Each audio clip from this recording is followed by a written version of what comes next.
One of the many things we learn when life takes unexpected and difficult twists and turns, as it does and will, one of the many things we learn, if we're willing, is the necessity of allowing friends, loved ones, even strangers, to help us.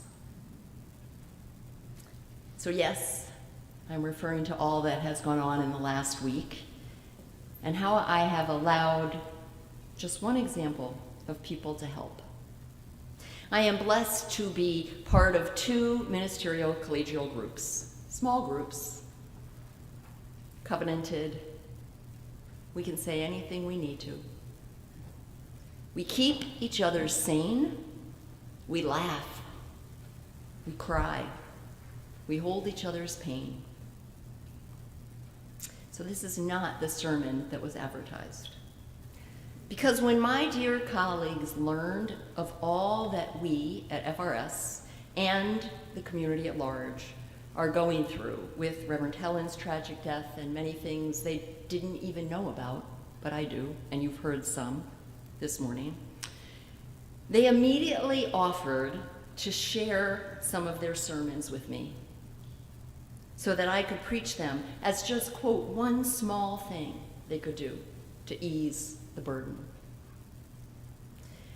I told them that that wouldn't work last Sunday, that I really needed to be with all of you and share the words that come through me and that you tell me and that I know we needed to hear, and I was so moved by what we created together. However, this Sunday, I said, could probably work. And I told them that our topic was Dharma. So the first sermon that one of my colleagues sent me, and this is a true story, was a sermon that was about my grandparents, who were elders in the first congregation she served in Brewster, Massachusetts. When I opened the sermon, it was about Dharma, but when I opened the sermon and it was about them following their Dharma, as you use. Sorry. It wasn't the right sermon, not because of my grandparents, but because of some of the other messages. It just wasn't right for right now. And yet its gift was no less important. My grandparents are here. They died many years ago. They were my light. We are always surrounded by love if we open ourselves to it. So the second sermon someone offered, another minister, was perfect. And that is what I'm about to share with us. It is a sermon about Dharma entitled Making Raspberry Jam. So for any of us who are listening to Serena's eloquent words, wondering to ourselves, I am not Thoreau. I'm not Harriet Tubman. Well, this is about making raspberry jam as your Dharma. Delivered by one of my dear friends, Reverend Crawford Harvie, minister of the Arlington Street Church in Boston. Making raspberry jam. And these are her words. I recently overheard a debate about how to pronounce the Tibetan mantra, Om Mani Padma Hum. I was glad, she said, to know just enough not to engage.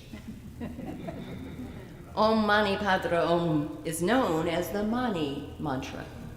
It doesn't really have an English translation, or at least not one that would make much sense to most of us.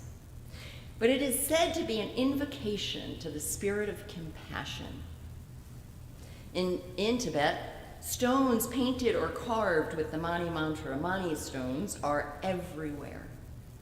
If you see the mantra, it is said to have the same effect as saying it out loud or silently to oneself.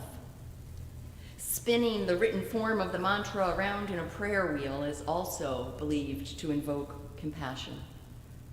In every land influenced by Tibetan Buddhism, there is a profusion of Mani wheels. Small hand wheels, huge wheels, with millions of copies of the mantra inside. She said I wanted to share this because Om Mani Padme Hum features quite prominently in the story that I'm going to tell you today from one of her favorite spiritual teachers, Ram Dass. Ram Dass was born in Boston in 1931. His parents named him Richard Alpert. As a psychologist in the early 1960s, he was best known for his research at Harvard with Timothy Leary into psychedelic drug-induced states of consciousness. In 1967, Dr. Alpert left for India, where he began to study for a different kind of enlightenment under the direction of Neem Karoli Baba, who gave him the new name Ram Dass, which means servant of God. Ram Dass remade himself, teaching and serving all over the world, which, despite a debilitating stroke 10 years ago, this was 2007, he was continuing in 2007 to this day and is no longer. He told this story in the early 1970s, and it remains one of my favorites. It's a whole sermon all by itself. And this is what he wrote. He said, I was in India when my mother died. I had to come back to be with my father in a new way than I was ever before with him. When I came back to Boston from India, I arrived at the airport and I was wearing a beard and I was barefoot, and I had come from India with my tambora, kind of Asian lute. And I was generally a weird-looking being, at least to his father. My father came in his car to pick me up, a conservative Boston Republican, and a lawyer, very responsible member of our society. He took one look at me, Ram Dass said, and his response was, "Good God, get in here quick before anybody sees you." Which I did, and we started to drive to the house. Remember, his mother had died. Now, what he regaled me with all the way home was the fact that he was experiencing a depression, a deep, deep depression. As he believed he was approaching his own death, he couldn't imagine life without his wife. He was 72 at the time. He told me, Ram Dass said, all about how his life was meaningless. Even though he had started Brandeis University, had been president of the New York, New Haven, and Hartford Railroad, and done lots of glorious and grand things in his life.